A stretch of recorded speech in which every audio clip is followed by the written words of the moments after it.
this morning is the new principal for Ludington area schools, Ludington High School particularly, is Steve Forsberg. How you doing? Good morning, everybody. I'm doing great. Happy to be here. All right. So I don't know if you've watched these segments before when former Principal Dan Mesher was in with us, but we talked a lot of topics on the morning show, and then that helps the community know what's going on in the world there at the high school. We know that we've got construction still going on. Yep. We have a free food program, which is incredible. Very exciting. Okay, want to talk about that. You've got a new assistant principal. Yep, we do. That's happening. Sports is starting like next week, right? Or has already started. Yeah, practices are going on right now, and competitions are coming really fast. Okay, so we've got a lot to talk about, and there's probably other things that you want to chat about this morning. So let's get right to it. And for anybody that wants to watch this segment, we're streaming it live on the WMOM Facebook page, as well as the Hot Country Hits Facebook page and our YouTube channel. So there's an opportunity for you to watch there. Steve, first of all, congratulations. Thank you. Yeah, this is cool. I guess my first question is, when did you know? And when you knew that Dan was headed up to Onekama, how confident were you that you were going to move into that position? Well, Dan kind of let me know when he was going to go interview, and I wish him all the best. He was a great mentor for me and is still a great friend, and I'm happy for him to get that opportunity. And, the thing I appreciate about Ludington is they've always worked through a good process, and I'm just someone that always believes in earning things. And so, for me to be able to go through the process, show that I'm the best candidate, and have the committee and the community show confidence in me to rise to the next level and continue to lead the building and help lead the district. I told the search committee and the interview committee, I was happy to have the opportunity to interview for my dream job. Okay. And to be able to land it and be going into this year. We are so excited. We got a lot of great stuff going on. It's just kind of a dream come true professionally for me. I think it's fantastic. And step closer to that microphone if you don't mind. Just step this way a little bit there, and we'll put you in the camera. But let's talk. You had what, 12? There was 12 candidates total, I think, is the rumor there. Yep. And the process went very quickly, and it had to, right? Yeah. Usually the season for hiring administrators is way back in April, March and April. And so it's just a unique situation. And these things happen in education. Things open up later on, and we always talk about the domino effect of somebody makes a move to something else, and it's kind of the old sports adage of who's the next person up. And I'm just feel blessed to be able to step into the role and continue all the really good work we've been doing for a lot of years there at Ludington High School. All right, so I'm going to put you on the spot, okay? Sure. And when I do these lightning rounds, I want you to dig deep into your response, because this, it kind of sets the tone a little bit. And that first question, and some of them might be a little bit tough, but the first question is, what is different? What is different between you and Dan Mesher? What is going to be different? Off the top, I think people realize that, while I've been here 7 years and we're raising our son here, Oliver, and my wife and I are so happy to be here, we haven't been here all our lives. We are fairly new to the community as far as that goes. He was here since he was an 8th grader, did his student teaching here. And so, I think I bring a different perspective from some of the experience I've had. I taught overseas in France for a year. I taught out west in Colorado. I've been in a district down south here in Michigan. So I bring some different perspectives. He really had a gift for being super relational, and it's something that I am, really aware of and work hard at.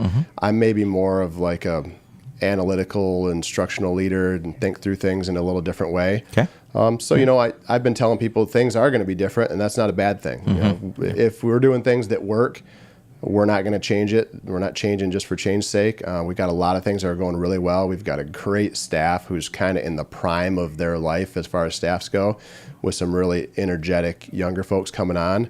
And so we don't have to reinvent the wheel by any means. But we are going to have a more focus on teaching and learning this year, and kind of getting back to, hey, the kids got to get the goods. We got to support them. We got to try and challenge them to do difficult things, and give them an equal amount of support as we give them rigor this year. Is that the major struggle in regards to the classroom, or when you make that list and you say, okay, these are the good things about Ludington High School, and these are the ones that we're struggling and we got to improve on? What is that 2 to 3 things that come to mind right away? I think if you look over the last 7 years at schools that are similar size, similar demographics, there's not many schools like us that perform as well as we do academically. Our challenge has always been, we got to keep getting better. We got to stay hungry. And we've done that. We continue to go back and look at data. We continue to look at not only like groups and trends of kids, but individual students, and say, how could we have helped them get to that next level for them?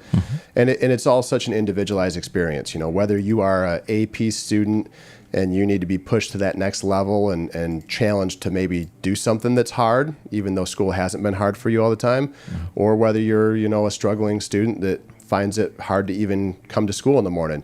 We got to meet students wherever they're at. Our staff does a phenomenal job of that. We've got a lot of great support staff, a counseling team that does really well, and we've brought on some really new, interesting parts. We got a college counselor through the Michigan College Access Network last year, and then we have a partnership with District Health Department number 10, and we've got a social worker that's in with our kids every day, all day long. So we're adding great supports, and we hope to just kind of continue to push that envelope of helping each and every kid find their pathway to success and get better every day. That's great. What about, we went through COVID, and it seemed like just after COVID, the year or two now, things have kind of relaxed in regards to that focus on numbers and testing scores and so on and so forth. And you hear that terminology all across the country, that numbers are down there, here and there, and so on and so forth. Do you think that that's going to be much more, is it a priority these days, or are things changing? I think it'll always be a priority that we try and do well and prepare kids. For example, the SAT is an important test for a lot of kids, but is it the most important measure of whether they're going to be successful or not? I don't believe that. For some students, it means a lot because it means, tens of thousands of dollars more for scholarships. But you can't tell me that the student that can tear an engine apart, put it back together, and it runs great in my truck is not an incredibly intelligent person. Yeah, there you go. So I think we've got to, not have a sole focus on one thing, but have a multitude of things that we're looking at as far as success. It is an indicator for us. And I think, you mentioned coming out of COVID, we felt like, okay, we're back. Hey, everything's going to be normal again.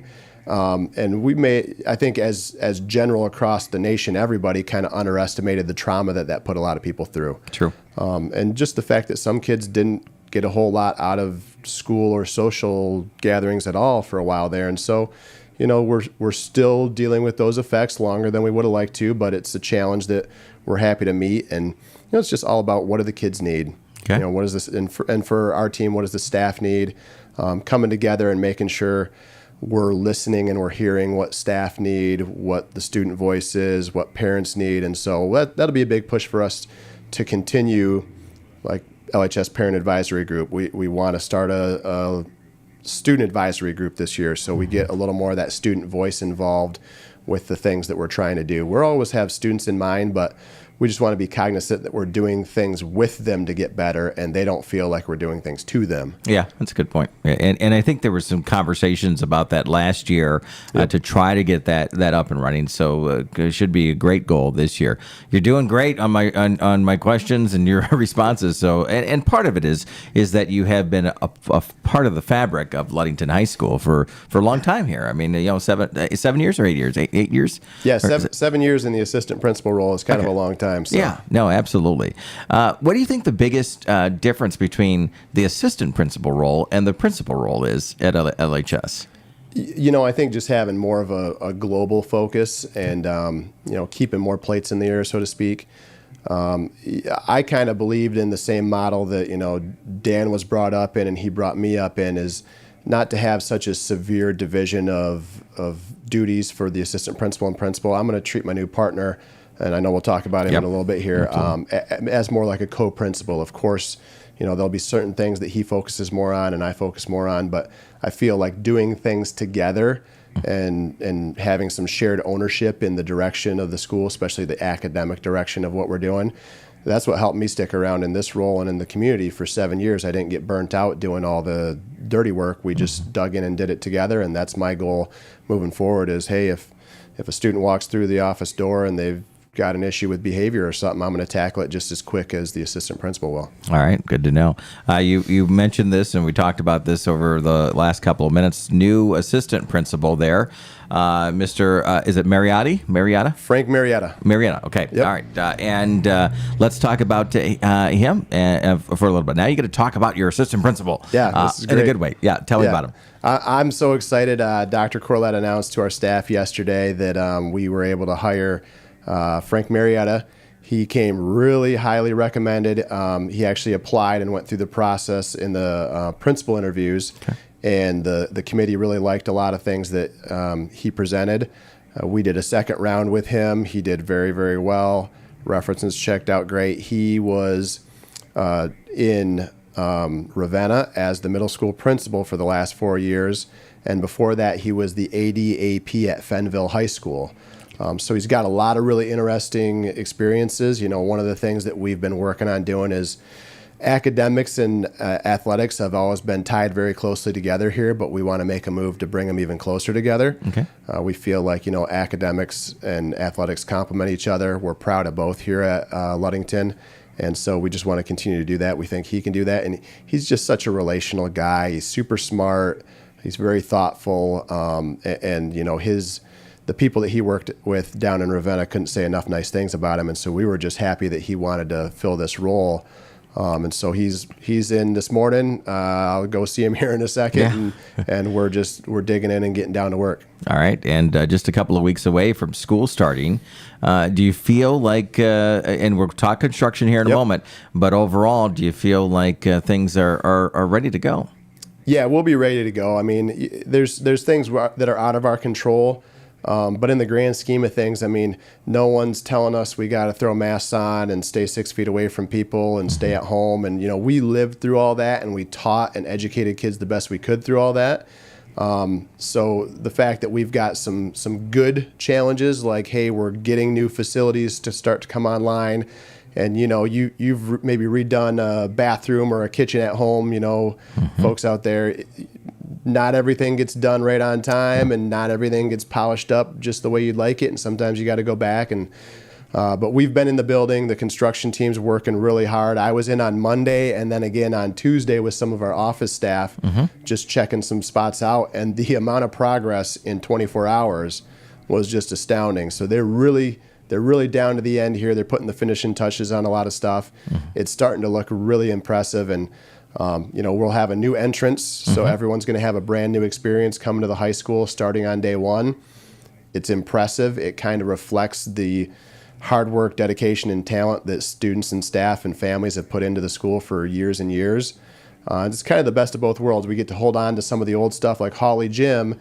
The bleachers are in, they look amazing, but the floor is still Holly Gym and the walls are still Holly Gym. So I think it's a nice blend of being able to add some new build, renovate the older portions of the building, and just have a school that really reflects the pride and the investment that the community's put into it. It's going to be great. I can't wait to get over there. I was talking with Greg, athletic director, yesterday, and he said, "Hey, basketball, boys and girls, volleyball, can you do it for us?" And so glad to be back announcing there in the new and old gymnasium. That's going to be neat to see that. Let's talk about though, and you kind of hinted on a little bit of it with the construction progress in the fall or the springtime. Going into summer, it felt like they were ready to jump in and kind of ahead of things, but things do happen. Things slow down a little bit sometimes. So is there any thing that you can identify now that might be a little bit different when the students arrive? I think we in the community drive by and we see things and we, maybe get nervous. And this was my speech to our office crew. We went in Tuesday afternoon, evening, and looked at it. And I just told them beforehand, don't get concerned, don't get worried. It's a construction site. Like, they're still doing stuff. these folks that do these projects, they do them every single year. They are not nervous. They're as calm as can be, and they keep telling us we've never missed an opening day. Cool. All right. And we anticipate beginning to get staff maybe in waves coming up here over the next couple weeks. Okay. And we just got to be cognizant that it's an active construction site. We're going to do things safely.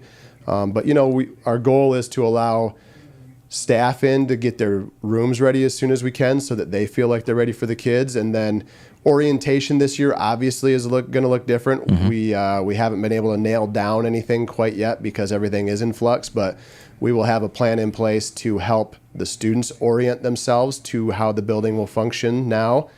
We'll have several phases of construction this year, so things will change throughout the year. It's still a year where we'll have some pinch points and we'll have to be flexible. I think I remember running into a parent I think of the freshman class and saying, we don't even know if there's going to be an orientation.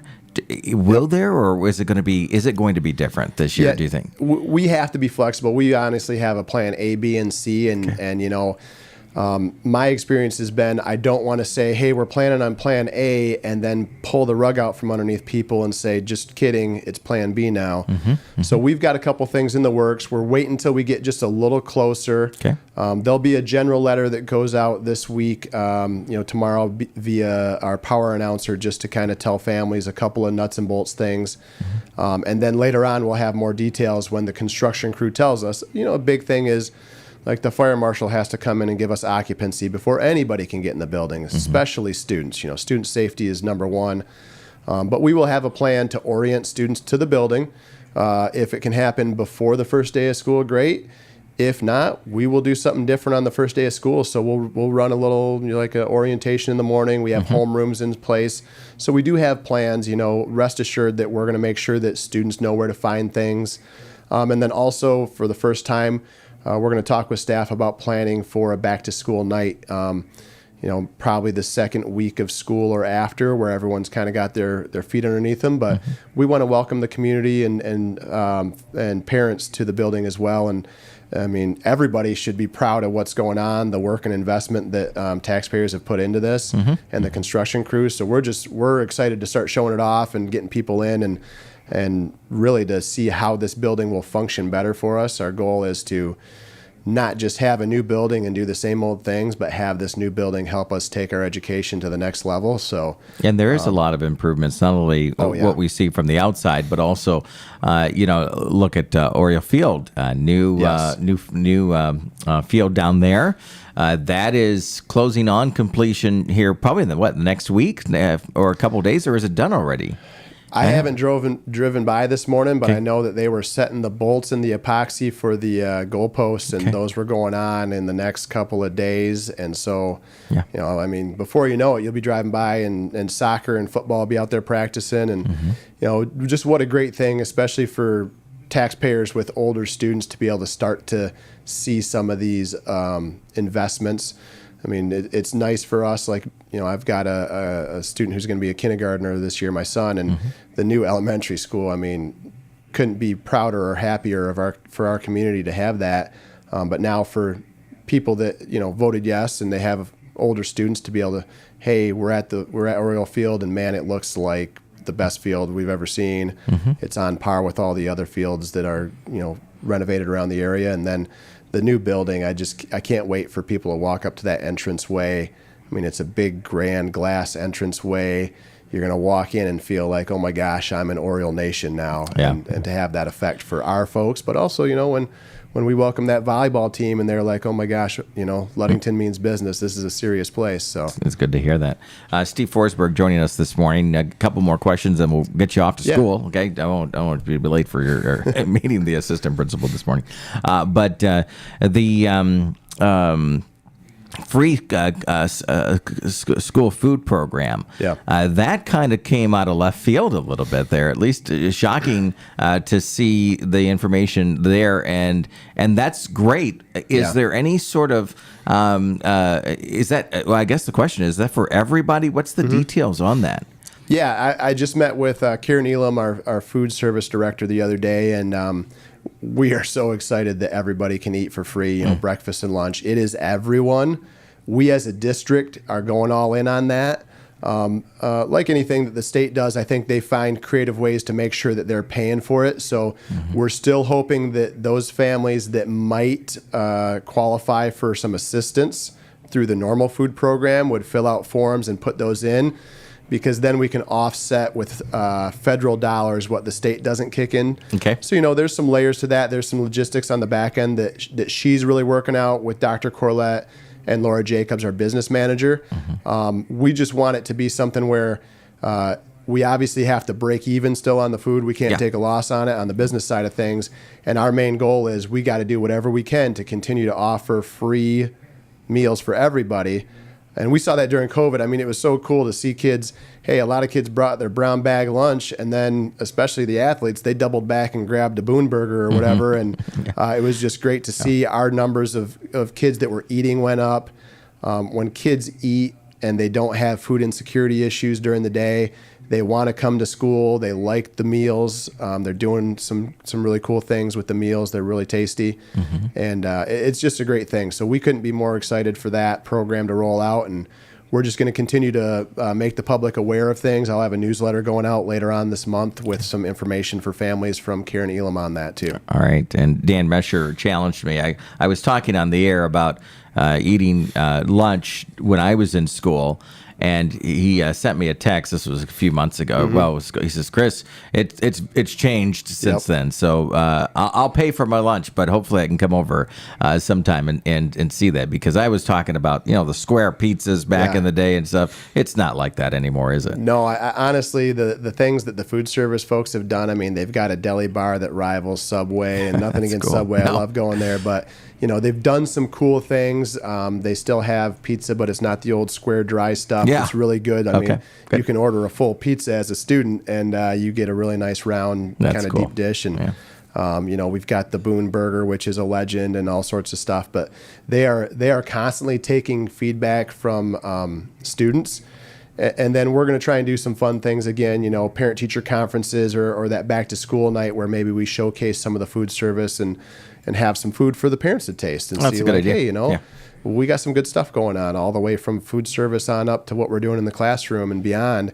It's just a really unique and great place to be. All right. Sounds good. Sports starting, construction still underway. Yep. They're pretty confident that things will be set by the time the first day of school is. And if it's not, you're communicating that with the parents. You're getting that information out there. But at this point, there's no alarm that should be like, hey, school's not going to start on time at all, right? No. And it's, Chris, it's funny. We're in a small community and you play the telephone game where the rumor mill starts going.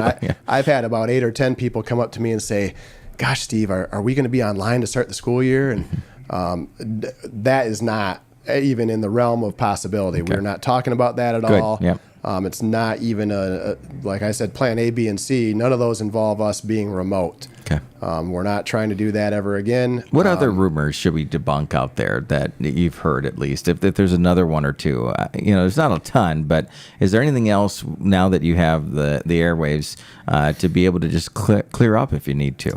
I don't think, that's really the only one I've heard. Other than that, I mean, I can't say enough about the community. I've had such a positive outpouring about becoming the principal and people being excited for that. I'm equally as excited as they are. We're just really looking forward to, it's going to be a great year. Of course, every year has its challenges. I think this year they're really positive challenges. Like, hey, we've got some new facilities coming online, and maybe they'll have to come in and do some of the finishing touches after we're in and having class. That's a pretty easy lift for us, Yeah. And we're just going to keep trying to get better. The community is always going to hear that from me. And our staff always has lived that mantra of, we're good at a lot of things, but let's get great. Let's continue to get better. Let's push ourselves. And so that's just some things you can expect from us. But I haven't heard really much negative. And, good. And I just encourage folks that if you're hearing rumors out there, we're working. We're over at the elementary school. We've been there all summer. Mrs. Jenny Vandervest is there, all day, every day, and just reach out to us. Call the number up, and we're there to answer. And I'd rather have you say, hey, Steve, I heard this. Can you tell me? I'm happy to have those conversations versus having people worry and getting anxiety about things that might not be true. Exactly, and from time to time, hopefully you'll come back here as we've done with updates throughout the year. Yeah, it would be great. We appreciate you taking the time. This it was good to be able to connect with you and say, hey, you know what? We've got a new principal. We have a new assistant principal as of yesterday, which just in time to make sure that not everything is on your shoulders and in the staff's. So that's a plus. And I'll ask the question again. Anything that we forgot to talk about today before we get you out the door? And you did great with our lightning round and everything else. Oh, thank you. No, I just thanks for the opportunity to come on and connect with our Oriole family members out there. We're so excited for the school year. We can't wait to welcome you back. We've been guests of the elementary school all summer, and they are so excited and ready. The middle school is ready.